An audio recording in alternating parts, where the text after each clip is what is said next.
नमस्कार, हूनबिल टीवी देख रहे हैं आप। मैं हूं आपके साथ विशालगढ़। खबरों की शुरुआत करेंगे। देहरादून के रायवाला में श्रीमद् भागवत कथा ज्ञान यज्ञ और संत सम्मेलन का आयोजन किया गया, जिसमें मुख्य अतिथि मुख्यमंत्री पुष्कर सिंह धामी ने भी शिरकत की।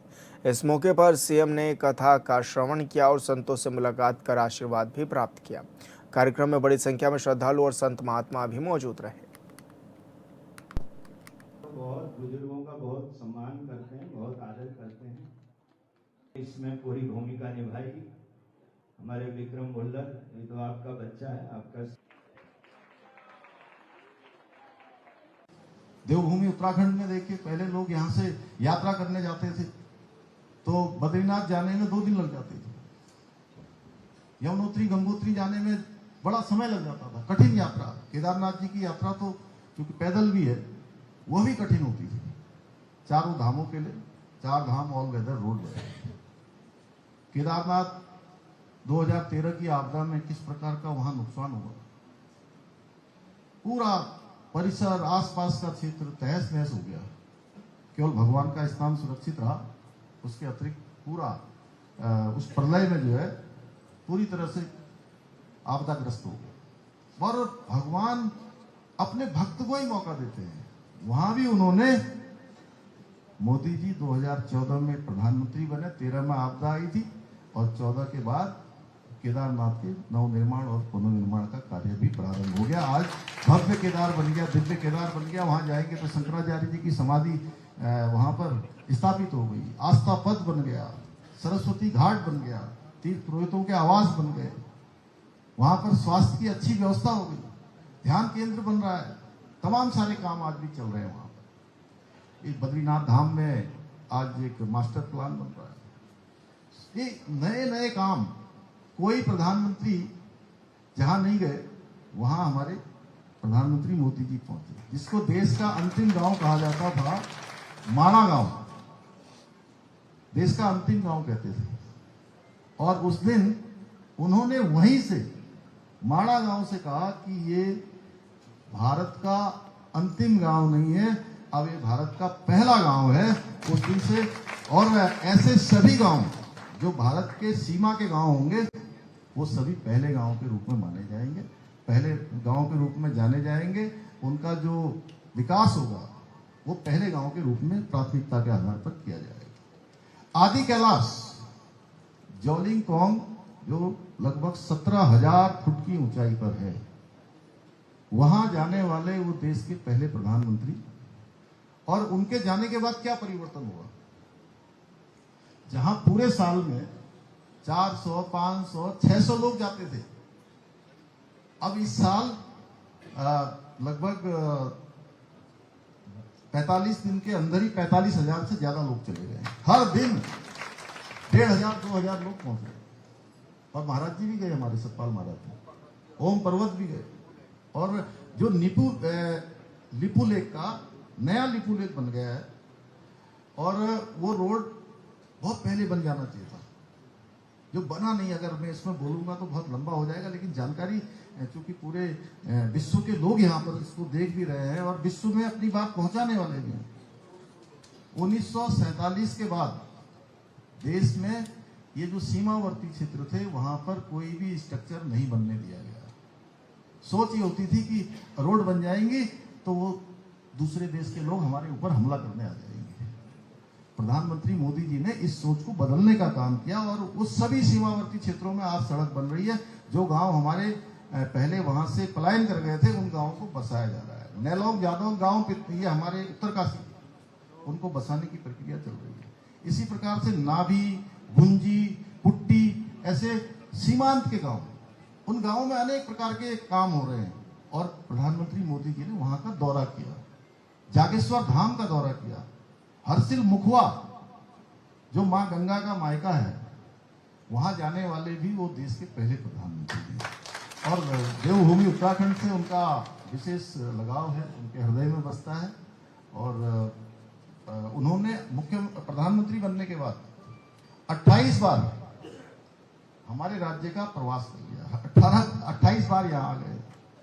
तो इसलिए मैं कह रहा हूं कि सनातन का जो जयघोष हो रहा है, सनातन की ध्वजा आज पूरे विश्व के अंदर लहरा रही है, तो हमारे पूज्य संत गणों के आशीर्वाद से हो रहा है।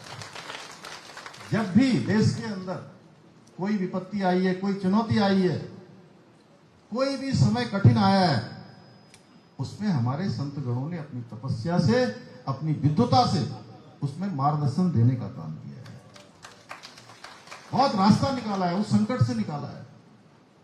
ये संत इस प्रकार के, मैं इसीलिए कह रहा हूं कि उनका सानिध्य भी अपने आप में भगवान के दर्शन का जैसा है, साक्षात। क्योंकि भगवान साक्षात तो कभी नहीं आते हैं, वो तो भाव में ही आते हैं, और जहां भाव आ गया वहां भगवान आ गए। श्रीमद् भगवत बोलिए राधे राधे राधे।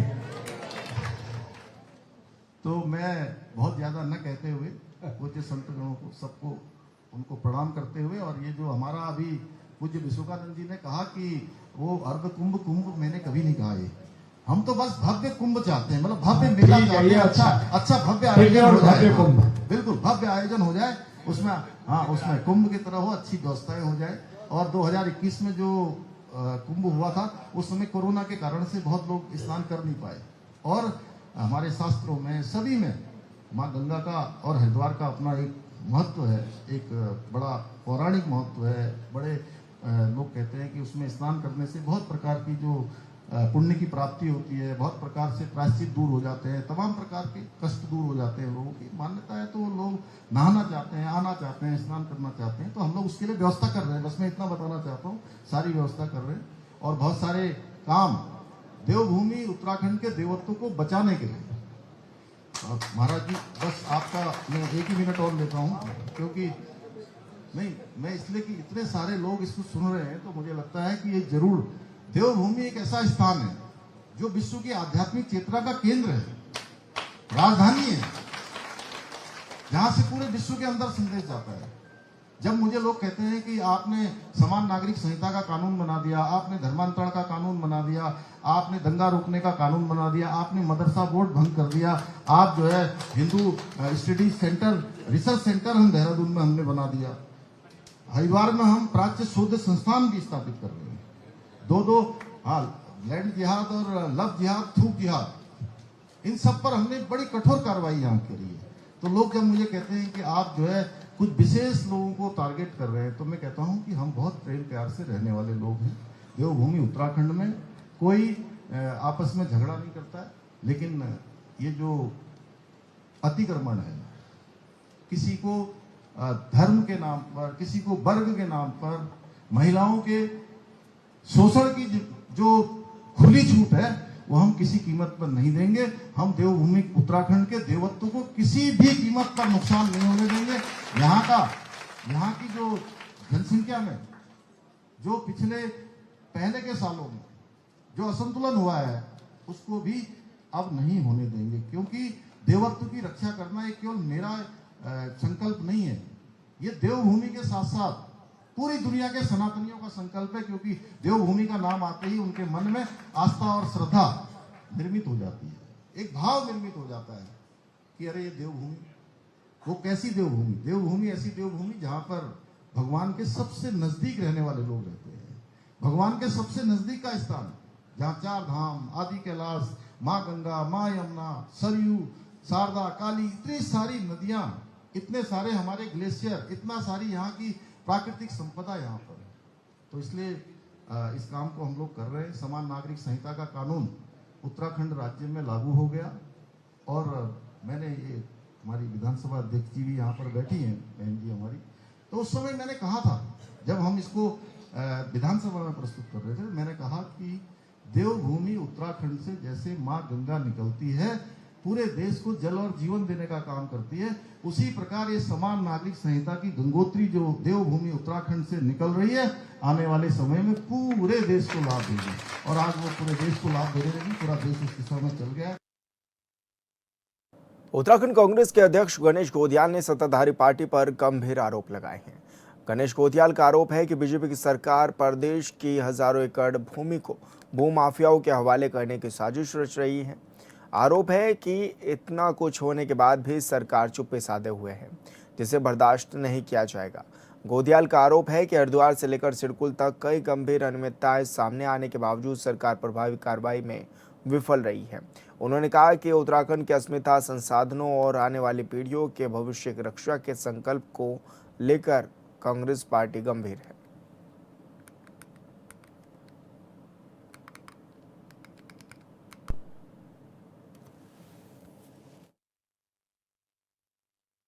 प्रदेश की हजारों एकड़ भूमि भू माफियाओं के माध्यम से ये सरकार खुर्द बुर्द करने में लगी है। जैसे जैसे चुनाव नज़दीक आ रहे हैं, सरकार ने कई जगह चिन्हित कर रखी हैं जिनमें चुनाव आते ही ये और बड़ी संख्या में ऐसे ज़मीनें हैं जिनको ये भू माफियाओं को सौंपने वाले हैं।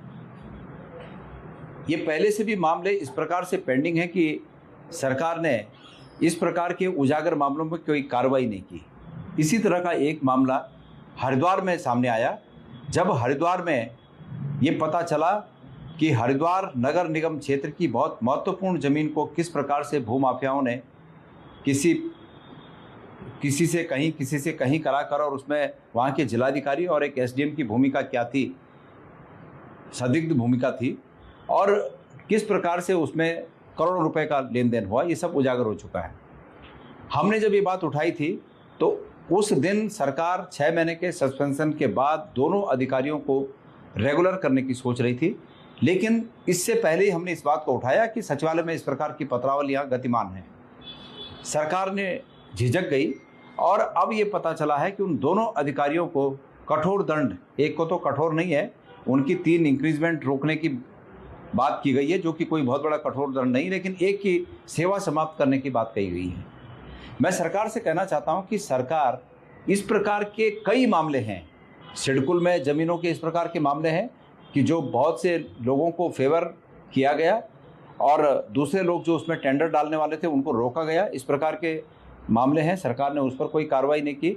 इस प्रदेश में राजस्व के तहत आने वाली विभिन्न श्रेणियों की भूमियों का किस प्रकार से खुदर बुदर करके माफियाओं के माध्यम से सरकार में निहित लोगों ने अपने आर्थिक हितों की साधना की, ये किसी से छुपा हुआ नहीं है। और इन सब के चलते इस प्रदेश की ज़मीनों को सुरक्षित रख सकें, इसके लिए आवश्यक है कि हम संघर्ष का रास्ता अपनाएं। सरकार तो सुनने वाली नहीं है, तो हम संघर्ष का रास्ता अपनाएं। और बीजेपी प्रवक्ता सचिन गुप्ता जी हमारे साथ फोन लाइन पर जुड़ गए हैं। सचिन जी, बहुत स्वागत है आपका। गणेश गोदियाल आरोप लगा रहे हैं कि सरकारी जमीन माफियाओं को दे रही है सरकार। देखिए, गणेश गोदियाल जी कांग्रेस के वरिष्ठ नेता हैं और वो विपक्ष में है, इसलिए उनके पास मुद्दा नहीं है, तो मुद्दा भी कांग्रेस कुछ भी आरोप लगा सकती है। लेकिन वर्तमान में आप देखिए, जिस प्रकार से जो है पूरे उत्तराखंड के अंदर एक व्यवस्था के साथ, जीरो टॉलरेंस के साथ पुष्कर सिंह धामी जी की सरकार चल रही है, और लगातार जो है जो भी दोषी किसी प्रकार से अगर कोई कार्रवाई करे तो उसको ऊपर जो है सरकार का जो है एक दबाव है, और सरकार लगातार उनके ऊपर कार्रवाई कर रही है। और आज अगर जो है भारतीय जनता पार्टी की सरकार ने जो है जिस प्रकार से जो है अधिकारियों को, चाहे जो है कोई भी व्यक्ति हो, उसके ऊपर जो है कठोर कार्रवाई करने का काम जो सरकार करी, तो भाजपा सरकार में संभव है। इसलिए गणेश गोदियाल जी के जो आरोप है वो बेबुनियाद है। वो जो है मुझे लगता है कि शायद जो है हताशा में इस तरीके के बयान दे रहे हैं, लेकिन वर्तमान में जो है जनता के जनहित के काम जो पूरे प्रदेश भर के अंदर हो रहे हैं, और जनता जो है हमारे पुष्कर सिंह धामी जी हो चाहे नरेंद्र मोदी जी कामों पे मोहर लगा रहे हैं, और निश्चित रूप से जो है आगे 2027 का चुनाव जो है तीसरी बार भारतीय जनता पार्टी जो है प्रचंड बहुमत के साथ जीतने वाली है। तो शायद हो सकता है कि हताशा जो है कांग्रेस को, उनके वरिष्ठ नेताओं को दिख रही होगी, इसलिए इस प्रकार के बयानबाजी कर रहे हैं। बिल्कुल सचिन जी, बहुत शुक्रिया आपका हमारे साथ जुड़ने के लिए, अपनी बात रखने के लिए। और पंकज छेत्री जी भी हमारे साथ जुड़ गए हैं, कांग्रेस प्रवक्ता हैं। पंकज जी, जिस तरह से गणेश गोदियाल आरोप भी लगा रहे हैं और कई तरह के बात वो कहते हुए नजर आ रहे हैं कि माफियाओं को जमीन दे दी गई, क्या कुछ मानना है आप लोगों का, क्या कुछ कहना है? देखिए, सरकार का खुद ही अपना इन्होंने तंत्र बना रखा है। माफिया भी इन्हीं के हैं, ये लोग जिनको पनपाते हैं और उनको फायदा पहुंचाकर उनसे धन अर्जित करने का काम करते हैं जी। और अब जब पकड़े जाते हैं तो खुद ही उनको बर्खास्त करने की बात कह के अपनी पीठ थपथपाने का काम धामी सरकार कर रही है। जब ये पकड़े गए, जब मीडिया में बात उछली, जब ये आया कि संगीन मामला हरिद्वार धर्म नगरी में इस तरीके से नगर निगम में षड्यंत्र के तहत आपने पहले जो जमीन कौड़ियों के भाव थी उसको आपने करोड़ों के भाव में लिया और सरकारी धन का दुरुपयोग किया। और मीडिया में जब खबर प्रकाशित हुई, धरना प्रदर्शन हुआ, कांग्रेस ने चारों तरफ से घेरने का काम करा। उसके बाद जो है चीर निद्रा में, कुंभकर्ण निद्रा में सोई हुई सरकार, धामी सरकार जागी। और अब जब इनकी चोरी पकड़ी गई तो ये खुद ही अधिकारियों को इनको सस्पेंड करना पड़ रहा है, तो अपनी पीठ थपथपा रहे हैं। तो ये इनका चाल चेहरा चरित्र है। चोर भी यही है, पुलिस भी यही है, तो अब इसमें क्या कह सकते हैं, आप खुद ही समझदार। ठीक है पंकज जी, बहुत शुक्रिया आपका हमारे साथ जुड़ने के लिए, अपनी बात रखने के लिए। मध्य पूर्व में जारी तनाव और युद्ध जैसे हालातों के बीच वैश्विक स्तर पर अनिश्चितता का माहौल बना हुआ है।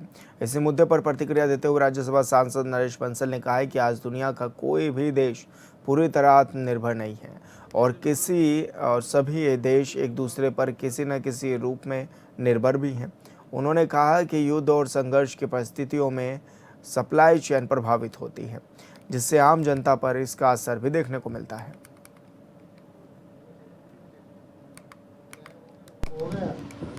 यद्यपि हम कोशिश कर रहे हैं कि देश आत्मनिर्भर बने मोदी जी के नेतृत्व में, लेकिन अभी जो स्थिति है और अंतर्राष्ट्रीय जगत में जब युद्ध के बादल होते हैं तो अनिश्चितताएं बढ़ती हैं।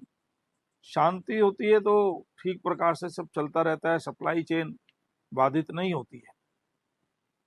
अभी जो ईरान और अमेरिका के बीच शांति के प्रस्ताव हस्ताक्षर हुए थे, 60 दिन का उस पर समझौता हुआ, लेकिन उसके अगले दिन ही बमबारी शुरू हो गई। तो कभी शांति दिखाई पड़ती है होती हुई, कभी दिखाई पड़ता है कि युद्ध चलेगा। तो अनिश्चितता का दौर है और ऐसे दौर में हर देश की आवश्यकताएं प्रभावित होती हैं, उनके लिए प्रबंधन करना होता है और वहाँ की जनता सफर करती है सभी देशों की। उत्तराखंड वक्फ बोर्ड लगातार शिक्षा, रोजगार और सामाजिक कल्याण से जुड़े कई मुद्दों पर काम करने का दावा कर रहा है। खासकर मुस्लिम युवाओं की शिक्षा, मदरसों के आधुनिकीकरण और गरीब तबके के उत्थान को लेकर बोर्ड की योजनाएं चर्चा में हैं। इन सभी विषयों को लेकर शादाब शम्स से हॉर्नबिल टीवी ने खास बातचीत भी की है। वक्फ बोर्ड अध्यक्ष शादाब शम्स जी हमारे साथ मौजूद हैं। सर, मदरसों के आधुनिकीकरण को लेकर के किस तरह से काम भी चल रहे हैं, वक्फ बोर्ड किस तरह से काम कर रहा है आधुनिकता को लेकर के, और शिक्षा को किस तरह से बेहतर बनाया जा रहा है मदरसों में? देखिए, अभी तो वक्फ अमेंडमेंट एक्ट उम्मीद आया है और उस उम्मीद एक्ट आने के बाद ये उम्मीद की जा रही है कि अब बड़े बदलाव नज़र आएंगे। सेंट्रल वक्फ काउंसिल का जल्द गठन होने वाला है और हम उम्मीद करते हैं कि अब हमारी सारी जो संपत्तियां हैं, जब वो उम्मीद पोर्टल पे दर्ज हो जाएंगी तो उसके बाद फिर वक्फ बोर्ड अपने एक्शन में नज़र आएगा। हम सब जानते हैं कि देवभूमि उत्तराखंड में युवा मुख्यमंत्री पुष्कर सिंह धामी जी द्वारा जो मदरसा बोर्ड था उसे समाप्त कर दिया गया है और वो दोम, शोम, तैतानिया, फौकानिया, पंजुम, मुंशी, मुअल्लिम, मौलवी, ये जो डिग्रियां थी इनकी समकक्षता नहीं थी उत्तराखंड में। तो ये कहा गया कि वो जो मुस्लिम समाज का बच्चा है उसको भी शिक्षा का अधिकार मिलना चाहिए। तो उसको शिक्षा का अधिकार मिलेगा तो वो सब कुछ पढ़ेगा और उसके साथ वो हाफिज कुरान भी बने। यानी कि हाफिज कुरान के साथ साथ अब जो मदरसों के बच्चे हैं वो डॉक्टर, इंजीनियर, फिलोसोफर सब बन पाएंगे और डॉक्टर कलाम के रास्ते पर आगे बढ़ पाएंगे। ये एक विजन लेकर उत्तराखंड की जो धामी सरकार है वो आगे चल रही है और उसी के क्रम में जो अल्पसंख्यक शिक्षा प्राधिकरण बनाया गया था, उस प्राधिकरण क्योंकि अब 1 जुलाई को मदरसा बोर्ड पूरी तरह से समाप्त हो जाएगा, तो उनकी बैठक मैं उम्मीद कर रहा हूँ, जितनी जानकारी मेरे पास पहुंची, कि 25 तारीख को शायद जो अल्पसंख्यक शिक्षा प्राधिकरण है उसकी बैठक है। तो मदरसा के जितने भी मुतवल्ली हैं उन सबको बुलाया जा रहा है और उनके साथ बैठ के मीटिंग की जाएगी कि वो सब के सब अपना रजिस्ट्रेशन उत्तराखंड शिक्षा बोर्ड में कराएं। तो अगर सब कराते हैं और सब उत्तराखंड का सिलेबस भी पढ़ते हैं और सबको शिक्षा का अधिकार दिलाने की जिम्मेदारी तमाम मदरसे लेते हैं, तो मुझे लगता है कि फिर कोई दिक्कत नहीं है। फिर पढ़ेगा भारत तो बढ़ेगा भारत, तो एक पॉजिटिव दिशा में आगे बढ़ेंगे। वक्फ बोर्ड के भी 117 मदरसे हैं, तो उन 117 के 17 मदरसों को मॉडर्नाइज हम कैसे करें और कैसे हम बेहतर से बेहतर लाइन के ऊपर काम करें, उस दिशा में हम पूरी तरह से एक अपनी रूपरेखा बनाने। मुझे उम्मीद है कि आने वाले वक्त में हम इन तमाम चीज़ों को बहुत पॉजिटिवली प्रेजेंट कर पाएंगे और चीज़ें और बेहतर होंगी। मुस्लिम बच्चों की शिक्षा और रोजगार पर किस तरह से वक्फ का फोकस भी है? देखिए, जो मुस्लिम बच्चे हैं उनकी शिक्षा तो सबसे पहले ये है कि आपको जो बेसिक एजुकेशन है वो आनी चाहिए, और बेसिक एजुकेशन के लिए आज के लिए आपको हिंदी इंग्लिश का आना ज़रूरी है। तो हिंदी इंग्लिश पढ़ेंगे तो फिर बेसिक लाइन उनकी तैयार हो जाएगी, और उसके साथ हम उन बच्चों को स्किल्ड करके, क्योंकि जो उनके पैतृक काम है, 12th कर लिया, 12th करने के बाद आप स्किल्ड हो गए, और स्किल्ड करने के बाद आपको जॉब्स के लिए अरबी, क्योंकि आप अरबिक स्पीकिंग रहते हैं मदरसे के बच्चे, तो उनको अरब भेजा जा सकता है। अरब में, गल्फ कंट्रीज में उनको अच्छी जॉब्स प्रोवाइड की जा सकती है, तो उससे देश की इकोनॉमी भी स्ट्रांग होगी कि बाहर देशों से पैसा आएगा, और युवाओं को जॉब्स की किल्लत भी नहीं होगी, तो उनकी फैमिली जो लेवल है वो स्ट्रांग हो जाएगा और बच्चे मजबूती से आगे बढ़ पाएंगे। बहुत सारी प्लानिंग्स की हैं। अब क्योंकि एक सीमित दायरा था आपसे पहले, 3 साल वक्त अमेंडमेंट एक्ट में चले गए, अब संपत्तियां दर्ज हो रही हैं, जो इंक्रोचमेंट हैं अब उनके ऊपर सख्त कार्रवाई, माननीय मुख्यमंत्री जी के आदेश हो गए हैं कि अब सबके खिलाफ जो इंक्रोचर बैठे हैं, जो वक्फ माफिया बैठे हैं, इनके ऊपर अब सख्त कार्रवाई करती हुई अब उत्तराखंड सरकार, शासन प्रशासन नजर आएगा। तो हमें उम्मीद है कि अब पॉजिटिवली जो संपत्तियां खाली होंगी, उन संपत्तियों के ऊपर गरीब मुसलमान जो बेघर हैं, जिनका हक था वक्फ, अब उनको उनके लिए घर मिल पाएंगे। इस संपत्ति के ऊपर अच्छे स्कूल, अच्छे कॉलेजेस, अच्छे हॉस्पिटल मिल पाएंगे, जो सबके काम आएंगे, मुस्लिम समाज के साथ साथ। तो मुझे लगता है कि पॉजिटिविटी कहीं ना कहीं दिख रही है, एक उम्मीद दिख रही है जो मोदी जी ने जगाई है कि मुस्लिम समाज को मुख्य धारा में वक्फ के माध्यम से कैसे जोड़ा जाए, और हमें उम्मीद है कि आने वाला वक्त इस गए वक्त से बहुत बेहतर होगा। सरकार बहुत पॉजिटिवली सोच रही है, और ये सोच रही है कि बच्चों को मुख्य धारा में कैसे जोड़ा जाए, उन्हें कैसे कट्टर बनने से रोका जाए, और उनको किसी को बच्चे हाफिज कुरान बने, अपने दीन को सीखे, उससे किसी को कोई दिक्कत नहीं है, लेकिन वो ये चाहते हैं कि बच्चे औरों को भी समझें, समाज को भी समझें, और जब समाज को आप समझते हैं और आप सिस्टम को समझते हैं, दूसरे धर्मों को समझते हैं, तो आप कट्टर नहीं होते। मेरे नबी बहुत प्यारे हैं, लेकिन औरों के इष्ट देव भी प्यारे हैं। मैं अपने खुदा पे यकीन करता हूँ, मैं अच्छे काम करने का मुझे हुक्म है, लेकिन और भी अच्छे काम कर रहे हैं, तो इससे समन्वय बनता है, इससे प्यार और मोहब्बत बनता है, एक दूसरे के समाज के प्रति, एक दूसरे के धर्मों के प्रति आपका आदर भाव बढ़ता है। और मैं ये कहता हूँ कि आखिरकार सबके मानने के तरीके अलग हैं, ऊपर वाला एक ही है, तो वो कैसे संभव हो सके, हम भारतीय बनकर कैसे अच्छे मुसलमान बन सके, उस दिशा में एक अच्छी प्लानिंग, एक अच्छा लाइनअप तैयार की गई है, और मुझे उम्मीद है कि आने वाला वक्त बहुत बेहतर होगा। जी, धन्यवाद सर, हमसे बातचीत करने के लिए। बोर्ड के अध्यक्ष आदाब समझिए हमारे साथ, जो कि तमाम विषयों पर हमारे साथ बातचीत कर रहे थे।